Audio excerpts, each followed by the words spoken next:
नई नवेली दुल्हन कविता को ससुराल आए 3-4 दिन ही हुए होंगे। मायके में सबसे छोटी व सबसे लाडली थी वह। दुनियादारी से ज़्यादा वाकिफ़ नहीं थी। किस्सों कहानियों या चलचित्र की रंगीन सपनीली दुनिया सा ख्याल था उसका विवाहित जीवन को लेकर। मध्यम कद की, मध्यम रंग की, छरहरी काया, लंबे घने काले का बाल, भोली भाली, मीठी खुशबू बिखेरती कविता आकर्षक व्यक्तित्व की स्वामिनी थी। प्रेम पाने व उससे कहीं ज़्यादा लौटाने को तत्पर। पहली मंजिल पर उसका कमरा था। अब तक उसका नाश्ता खाना कमरे में ही भिजवा दिया जाता था। दिन भर अकेले पड़े पड़े उसे अब ऊब होने लगी थी। घर में चारों तरफ से हंसी ठिठोली या सरगर्मियों की आवाज़ें आती थी। शायद ही उसके कमरे में कोई आता था। पति भी कमरे में से अक्सर बाहर ही रहते थे। अब तक उसे समझने की कोई पहल ना तो पति और ना ही उसके ससुराल वालों के द्वारा की गई। नववधू से पहली बार रसोई में खीर बनवाई जाती है, ये रस्म अब तक कविता से नहीं कराई गई थी। कमरे में बैठी पत्रिकाओं के पन्ने पलट रही थी, तभी पति की रूखी सी आवाज़ सुनाई पड़ी, यहाँ क्या बैठी रहती हो, जाओ जाकर भाभी के साथ काम करो। कविता झट से उठकर पति द्वारा निर्दिष्ट स्थान पर पहुंच गई। सब्जियां कट रही थी। भाभी का पूरा मायका जुटा हुआ था। किसी ने उस पर ध्यान नहीं दिया या जानबूझकर ध्यान नहीं दिया गया। संकोची स्वभाव की कविता असहज वहाँ खड़ी रही। वह चाहती थी कि पति के साथ उसका ज़्यादा वक्त गुजरे, वो उन्हें तथा उनके परिजनों को ज़्यादा से ज़्यादा समझने में उसकी मदद करे, लेकिन पति की ओर से कोई संवेदनशीलता नहीं दिखाई गई और ना ही उसके ससुराल वालों की तरफ से। जिंदगी की गाड़ी चल पड़ी। आए दिन उसके बनाए खाने में नुक्स निकाला जाने लगा। पूरे दिन वह किचन में लगी रहती। हर बात में उसकी जेठानी से तुलना कर उसे कमतरी का एहसास दिलाया जाता। ससुराल में उसकी इतनी ही महत्ता थी कि वह काम करने वाली एक सदस्य थी, जबकि मायके में उसे घर का काम का कोई ख़ास अनुभव न था। गर्भ धारण के लिए वह मानसिक रूप से तैयार नहीं थी, लेकिन पति के दबाव के आगे हार माननी पड़ी। रात में पति को खाना कमरे में ही करने की आदत थी, जिसके लिए कविता खाना और दूध कमरे में लेकर पहुंचती और बिठाकर खिलाती थी। पति खाते रहते और वह सामने बैठी रहती। अक्सर तीनों पहर के भोजन के वक्त वैसा ही करती थी, पूछ पूछ कर खिलाती थी।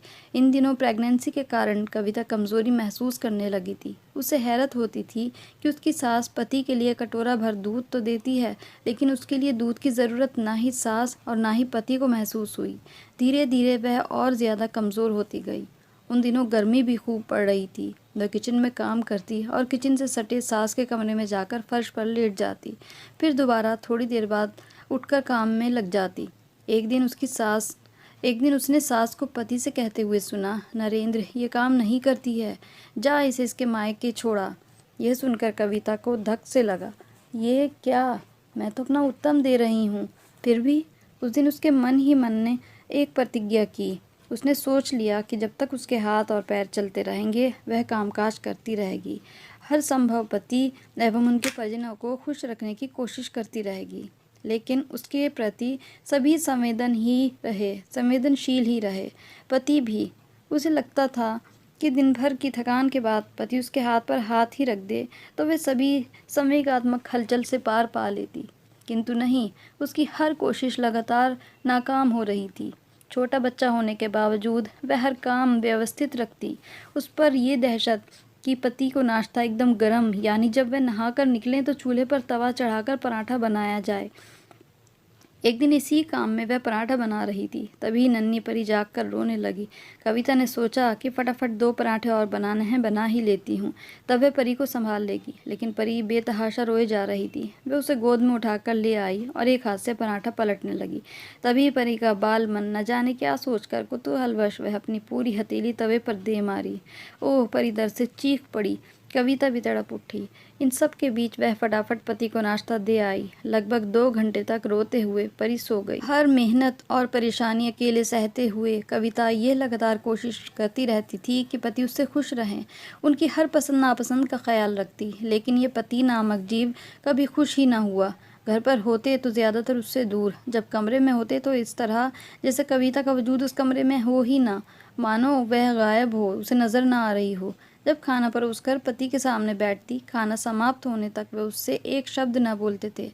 कविता कभी उनके चेहरे को तो कभी भोजन करते देखती रहती, इस इंतज़ार में कि कभी खाने की तारीफ ही कर दें, लेकिन पति का व्यवहार निरंतर रूखा व हृदयहीन रहा। अंदर ही अंदर वह घुटती रहती। अवसाद की शिकार होने लगी। अब वह कुछ करना चाहती थी, आगे बढ़ना चाहती थी, लेकिन रोज़ की तनावपूर्ण हालात से जूझते हुए कुछ कर पाने में खुद को असमर्थ पा रही थी। संभवतः उसके आकर्षक व्यक्तित्व के कारण पतिहीनता से ग्रसित अब उसके किरदार पर उंगलियां उठाया करते थे, जो किसी भी औरत को तकलीफ देने या उसको हराने के लिए हमेशा से हथियार के रूप में इस्तेमाल होता है।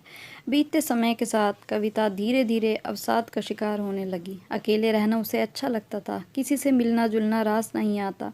पति उसे अपमानित करने का एक अवसर न गंवाते, चाहे बात घर के नौकर को लेकर ही क्यों ना हो, अपमानित उसे ही होना था। कविता को अपनी ही क्षमता पर विश्वास कम होने लगा। कुछ न कर पाने की टीस लगातार उसे साल रही थी। पति की उपेक्षा से अलग आहत थी, वह उनका सानिध्य चाहती थी, लेकिन वह तो कमरे में होने के बावजूद उसे नज़रअंदाज करते थे, मानो उसका वजूद अदृश्य ही हो। धीरे धीरे उसे झुंझलाहट भी बढ़ने लगी।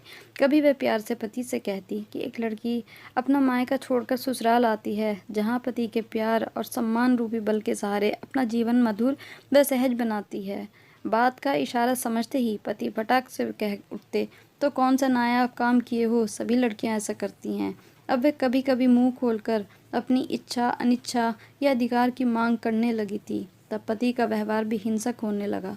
बात बात में कह उठते, चली जाओ, अभी रोका किसने है तुम्हें। तब कविता मन ही मन सोचती कि प्राइवेट नौकरियों में भी कुछ सालों की सर्विस के बाद कन्फर्मेशन मिल जाता है, लेकिन उसका कन्फर्मेशन कब होगा। लगातार वह आश्चर्य और असुरक्षा से गुजर रही थी। उन दोनों के बीच वाद विवाद अब झगड़े का रूप लेने लगा था। हफ्तों महीनों वार्तालाप बंद रहता उनके बीच। इस बीच उसे कोई भी शारीरिक परेशानी या तबीयत खराब हो तो उसकी जानकारी किसी को ना होती थी। बीमार होती तो रसोई में ना जाती, तो कोई से पूछने तक ना आता। वह नीचे जाकर खाना भी नहीं लेती अपने लिए, स्वयं को भूखा रखती। उसका खुद का मानना था कि अगर वह काम नहीं करेगी तो खाना भी नहीं खाएगी। फिर भी सास कहती, कमरे में पड़ी पड़ी कुछ खा लेती होगी। ऐसे अवसर कई बार आए। उसने मन ही मन सोचा कि ऐसे तो वह खुद को ही तकलीफ दे रही है, जिससे किसी को कोई फ़र्क नहीं पड़ता।